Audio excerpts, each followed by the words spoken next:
Hello and welcome to the channel. तो इस video में हम बात करेंगे निफ्टी 50 के आज के ट्रेडिंग सेशन की, सेंसेक्स की, फिन निफ्टी की, बैंक निफ्टी की और निफ्टी मिड सेलेक्ट इंडेक्स की।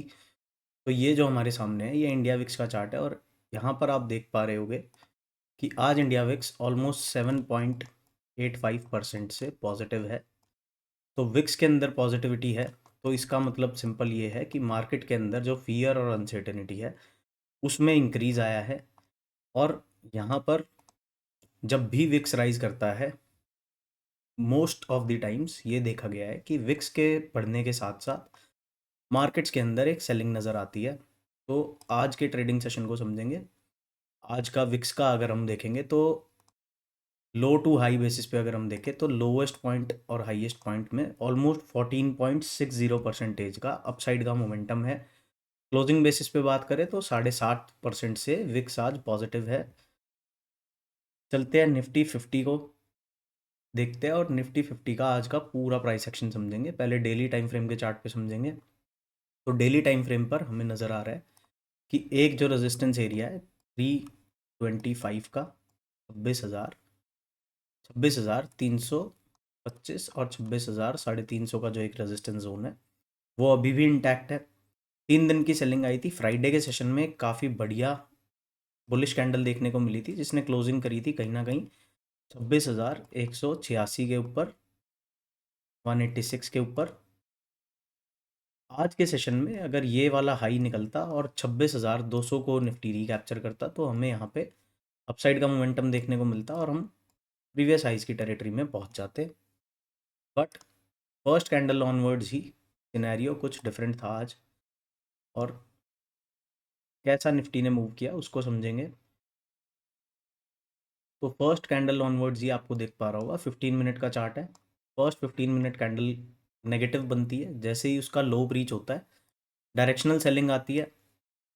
एक इस एरिया पे एक सपोर्ट फाइंड आउट करने की कोशिश करता है निफ्टी, बट यहाँ पर भी बुल्स फेल हो जाते हैं और सेलर्स निफ्टी को और डाउन साइड में ट्रैक करते हैं। और जो प्रीवियस जो एक 26,000 का जो एक साइकोलॉजिकल नंबर था उसको भी डाउन साइड में ब्रेक कर देते हैं।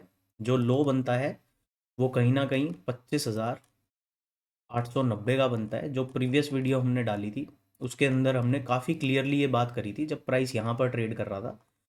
तो हमने काफ़ी क्लियरली ये बात करी थी कि भाई जो अब जो एक सपोर्ट एरिया बचता है वो 890 का और जो 25,900 का जो एरिया है वही एक निफ्टी के लिए सपोर्ट एरिया बनता है। तो आज के सेशन में काफ़ी बढ़िया सेलिंग देखने को मिली है सारे ही इंडाइसिस अगर हम बात करें तो निफ्टी 0.86% से आज नेगेटिव है, 0.86%। और 25,900 का जो एक सपोर्ट जोन था वहाँ से हल्का सा लास्ट एक आवर में बाइंग मोमेंटम आया, बट जो क्लोजिंग मिली है क्लोजिंग हमें कहीं ना कहीं 25,960 की मिली है। 25,960 की आज की हमें क्लोजिंग मिली है। तो अब कल के सेशन के लिए क्या इंपॉर्टेंट लेवल्स है उसके बारे में डिस्कशन कर लेते हैं। जो आज के सेशन का डे हाई है 26,180। एक एरिया जो देखने का है ये अपसाइड के लिए हमें 26,180 का वेट करना पड़ेगा। लोवेस्ट एरिया जो है 25,890 ये सपोर्ट की तरह काम करेगा और क्लोजिंग हमें मिली है कहीं ना कहीं इस एरिया की। तो यहाँ पर अपसाइड की बात हम कब कर पाएंगे? एटलीस्ट 26,050 का जो एक नंबर है इसके ऊपर अगर निफ्टी निकलता है कल के सेशन में तो हमें एक बाइंग मोमेंटम देखने को मिल सकता है जो हमें ले जाएगा 26,180 के एरिया तक, आज के डे हाई तक। अगर किसी कारण से यहाँ पर प्राइस नहीं पहुँच पाता है और अपने लोज को ब्रेक कर देता है तो डाउन साइड में जो पिछले हफ्ते में हमने बात की थी सपोर्ट जोन्स की 1 आवर टाइम फ्रेम पर चलते हैं और वहाँ पर बात करते हैं। अगर डाउन साइड में ये एरिया ब्रीच हो जाता है तो काफ़ी मैसिव सेलिंग आपको निफ्टी के अंदर देखने को मिल सकती है जो निफ्टी के प्राइस को 25,700 तक ड्रैग कर सकता है। ये लोज ब्रीच होंगे तो इसके बाद एक सपोर्ट जोन कहीं ना कहीं 850 के आसपास है। अगला एरिया जो बात करें सपोर्ट का वो 750 के आसपास है। और इस हफ्ते का जो S2 है दैट इज समवेयर अराउंड 25,700। तो अगर कल के सेशन में हमें आज के डे लोज टूटते हुए दिखेंगे। 890 डाउन साइड में ब्रीच होगा, फिर अल्टीमेट सपोर्ट जोन है 800 के आसपास। अगर ये डाउन साइड में ब्रीच हो जाते हैं दोनों नंबर्स, तो 700 निफ्टी के अंदर आपको देखने को मिल सकता है। कल निफ्टी की एक्सपायरी भी है, तो ऐसा भी पॉसिबल है कि कल के सेशन में हमें कोई बहुत बड़ा मोमेंटम ना देखने को मिले और कहीं ना कहीं यहाँ एक डोजी कैंडल फॉर्मेशन हो जाए, स्मॉल रेंज कैंडल बन जाए। बट जैसी क्लोजिंग मिली है, क्लोजिंग नेगेटिव है। 1 डे टाइम फ्रेम पे अगर हम बात करेंगे तो 940 के आसपास एक अच्छा सपोर्ट है, 25,940 के आसपास। ये लेवल डाउन साइड में ब्रीच होगा तो फिर अल्टीमेटली 800 एंड 700 के लेवल्स निफ्टी 50 के अंदर देखने को मिल सकते हैं। बात कर लेते हैं अब सेंसेक्स की। सेंसेक्स में भी सिमिलर प्राइस एक्शन रहा। फर्स्ट 15 मिनट कैंडल से ही डायरेक्शनल सेलिंग थी। जैसे ही कैंडल का लो ब्रीच हुआ, क्लोजिंग मिली, फॉलो थ्रू कैंडल आया और वन वे डायरेक्शनल सेलिंग हुई। लास्ट 1 घंटे में अप साइड में मोमेंटम हुआ, बट जो क्लोजिंग हुई, क्लोजिंग कहीं ना कहीं उसी रेंज में आकर हुई, बिलो 85,000। ये 15 मिनट टाइम फ्रेम पर देख रहे हैं, बट वैसे जो सेंसेक्स की आज क्लोजिंग हुई है 85,100 की मिली है। तो अब डाउन साइड में अगर 85,000 टूटता है, 85,000 ब्रेक होने के बाद जो next area of support Sensex के अंदर है वो है 84,750 पे, और उसके बाद अल्टीमेटली 84,480 के एरियाज तक सेंसेक्स आपको आता हुआ दिख सकता है कल के सेशन में। अपसाइड की बात हम कब करेंगे? एटलीस्ट 85,300 अपसाइड में जैसे ही रिकैप्चर करेगा सेंसेक्स, इस एरिया के ऊपर सेंसेक्स आता है, तो हम डे हाइज, जो आज के डे हाइज हैं 85,700 800 तक के जो एरियाज है, इनको हम टारगेट कर सकते हैं। और जब इन एरियाज़ को रिकैप्चर करेगा उसके बाद हम अपसाइड की बात करेंगे। अभी के लिए 85,000 होल्ड करना काफ़ी इंपॉर्टेंट है सेंसेक्स के लिए। 85,000 पे नहीं होल्ड कर पाता है तो 84,700 और अल्टीमेटली 84,500 का जो एरिया है उसको होल्ड करना पड़ेगा, क्योंकि अगर इन लेवल्स के नीचे भी जाके क्लोजिंग देगा तो उसके बाद काफ़ी मैसिव सेलिंग यहाँ पर देखने को मिल सकती है, जिससे सेंसेक्स आपको इजीली देखने को मिल सकता है 83,560 के एरियाज़ पे और अल्टीमेटली 83,129, जो ये प्रीवियस मंथ का एक सपोर्ट जोन था। यहाँ तक सेंसेक्स आने वाले हफ्तों में आ सकता है अगर यहाँ पर 84,800 और 84,500 नहीं डिफेंड कर पाते हैं सेंसेक्स के बुल्स, तो यहाँ पर आपको स्लोली एंड स्टडीली इसके अंदर सेलिंग देखने को मिलेगी। और अगर विक्स कल भी राइज करेगा तो यहाँ पर काफ़ी मैसिव सेलिंग कंटिन्यू रहेगी। तो 85,300 फर्स्ट एरिया है जहाँ पर हमारा जो बायस है वो अपसाइड में शिफ्ट हो जाएगा, और 85,800 ब्रेकआउट जोन की तरह काम करेगा। इस एरिया को रिकैप्चर कर लेता है सेंसेक्स तो फिर 86,100 की जो रेजिस्टेंस है उसको अप्रोच करेगा।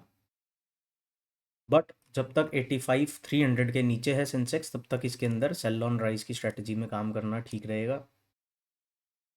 नेक्स्ट देख लेते हैं फिन निफ्टी को। फिन निफ्टी में भी आज काफ़ी सेलिंग थी, बट जो उसके की एरियाज ऑफ सपोर्ट थे वो ब्रीच नहीं हुए हैं डाउन साइड में। बैंक निफ्टी को समझ लेते हैं। बैंक निफ्टी के अंदर आप देख पा रहे होगे 58,930 पे एक अच्छा सपोर्ट जोन है। ब्रेकआउट जोन कहाँ पर है? 60,114 के आसपास, 60,114 पे डेली टाइम फ्रेम का ब्रेकआउट जोन है। नियरेस्ट रेजिस्टेंस की बात करें तो 59,800 के ऊपर काफ़ी सीरियस रेजिस्टेंस है बैंक निफ्टी के लिए। डाउन साइड में सपोर्ट की बात करें तो जो इमीडिएट सपोर्ट है वो 59,000 का नंबर है। 59,000 अगर डाउन साइड में ब्रेक हो जाता है तो बैंक निफ्टी आपको 58,650 तक ईजिली आता हुआ दिखेगा। इस एरिया तक ईजिली बैंक निफ्टी आ सकता है। 15 मिनट टाइम फ्रेम पर चलते हैं और इसका प्राइस एक्शन समझेंगे। यहाँ पर भी आप देख पा रहे होगे फर्स्ट कैंडल ऑनवर्ड्स ही ब्रेकडाउन होता है। इंट्राडे का जो पिवट था 59,560 का, उसके नीचे कैंडल क्लोजिंग मिलना शुरू होती है और फिर back to back red candles print करता है। पिछले दिन के लो के आसपास कहीं ना कहीं सपोर्ट फाइंड आउट करता है और क्लोजिंग जो देता है, क्लोजिंग देता है अराउंड 59,240 की। तो जब तक 59,300 अपसाइड में रिकैप्चर नहीं हो जाता है बाय अ 15 मिनट कैंडल, तब तक इसके अंदर भी सेल ऑन राइज का सेटअप सही रहेगा। और डाउन साइड में जो नियरेस्ट सपोर्ट एरियाज है उसकी बात कर लेते हैं। फर्स्ट एरिया ऑफ सपोर्ट जो आज का लो है 59,000 का, वो रहेगा। अगला सपोर्ट रहेगा 58,800 का, और उसके बाद 58,800 एंड अल्टीमेटली 58,650। इन एरियाज तक बैंक निफ्टी आपको आता हुआ दिख सकता है अगर डाउन साइड में सपोर्ट जोन्स रीच हो जाते हैं। बात करते हैं मिड सेलेक्ट इंडेक्स की, जिसके अंदर आज सबसे ज़्यादा सेलिंग देखने को मिली है। फर्स्ट कैंडल 5 मिनट चार्ट्स देखते हैं सबसे पहले। तो यहाँ पर फर्स्ट कैंडल एक पॉजिटिव बनती है, उसके बाद एक बुलिश कैंडल बनती है, बट प्रीवियस हाइज के आसपास से एक रिजेक्शन देखने को मिलती है। 3-4 कैंडल प्राइस सस्टेन करने की कोशिश करता है, बट उसको फॉलो थ्रू नहीं मिल पाता है, और अप साइड में जो एक रेजिस्टेंस जोन था वहाँ से काफ़ी तगड़ी सप्लाई मिलती है। प्रीवियस डे हाई के नीचे क्लोजिंग करता है, और फिर डायरेक्शनल सेलिंग देखने को मिलती है। 13,940 के आसपास आज का इंट्राडे पिवट था, उसके ऊपर सस्टेन करने की कोशिश करता है, बट अल्टीमेटली 11 बजे के आसपास उसको भी डाउन साइड में कट करता है, और 13,900 का जो एक सपोर्ट जोन था उसको भी डायरेक्शनल निकालता है और वन वे सेलिंग के अंदर जाता है। आज के दिन में अगर हम बात करें तो 1.67% से नेगेटिव मोमेंटम रहा है मिड सेलेक्ट इंडेक्स के अंदर, और काफ़ी मैसिव सेलिंग इसके अंदर देखने को मिली है।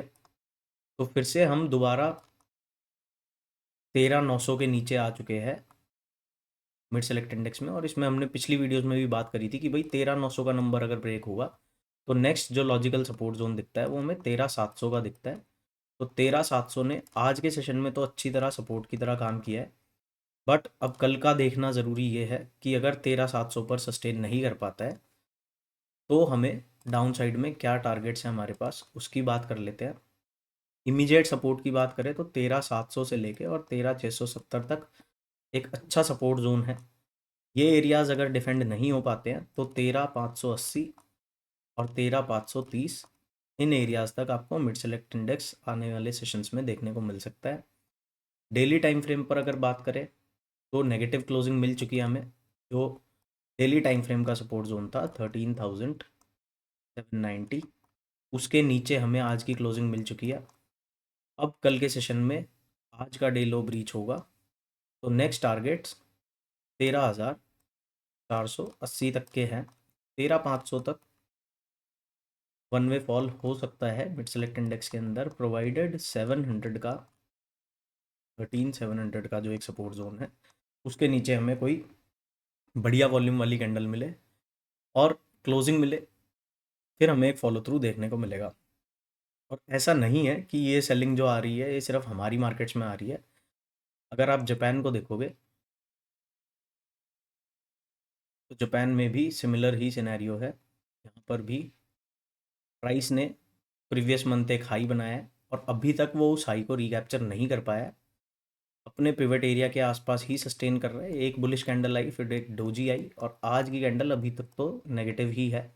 तो यहाँ पर भी अगर हमें डाउन साइड में क्लोजिंग मिलेगी तो इमर्जिंग मार्केट सारी एक साथ ही चलेंगी। और यहाँ पर अगर आप देखोगे तो इमर्जिंग मार्केट्स का एक ETF है जिसको हम ट्रैक करते हैं, इसके अंदर भी सिमिलर सिनेरियो है कि प्रीवियस मंथ एक हाई बनता है, प्राइस के अंदर एक पुल बैक देखने को मिलता है, और अभी तक इसने दोबारा से इस हाई को रीटेस्ट नहीं किया है। हालांकि हमारी मार्केट्स ने ये वाले हाईज एक बार रीटेस्ट कर लिए हैं और हमें यहाँ से सेलिंग देखने को मिल रही है, बट बाकी जो इमर्जिंग मार्केट्स है ऑलमोस्ट वो मिडल से ही एक सेलिंग दिखा रहे हैं। यहाँ पर भी 54.14 के नीचे जिस दिन EM निकल जाएगा उस दिन हमें यहाँ पर काफ़ी सेलिंग देखने को मिल सकती है, और 52.56 के एरिया तक इजीली आ सकता है। एक जो सीन चेंज हुआ है थोड़ा सा वो हुआ है क्रूड ऑयल का। क्रूड ऑयल को डिस्कस कर लेते हैं। यहाँ पे प्रीवियस जो हमने एक कमोडिटी की वीडियो बनाई थी उसमें हमने 5500 की एक रेजिस्टेंस की बात करी थी, तब price was trading somewhere around this zone. तो अब स्लोली एंड स्टेडिली इस रेजिस्टेंस को अप्रोच कर रहा है, और 5510 का एक नंबर है क्रूड ऑयल के अंदर। जिस दिन ये लेवल रिकैप्चर हो जाएगा उस दिन के बाद हम क्रूड के अंदर बाय ऑन डिप्स के सेटअप्स को ट्रेड करेंगे और हाइस को चेज करेंगे। 5900 तक क्रूड की जाने की पूरी पूरी पॉसिबिलिटी है after it gives a daily close above 55.10, 55.10 के ऊपर हमें डेली क्लोज मिलेगा तो फिर हम 5900 तक गोल्ड क्रूड को जाता हुआ देख सकते हैं।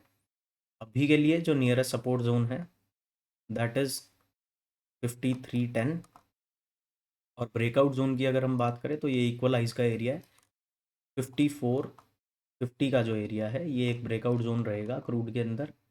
सपोर्ट डाउन साइड में 5310 का है। So this is all in this video, मिलते हैं नेक्स्ट वीडियो में। बाय बाय, जय श्री राम।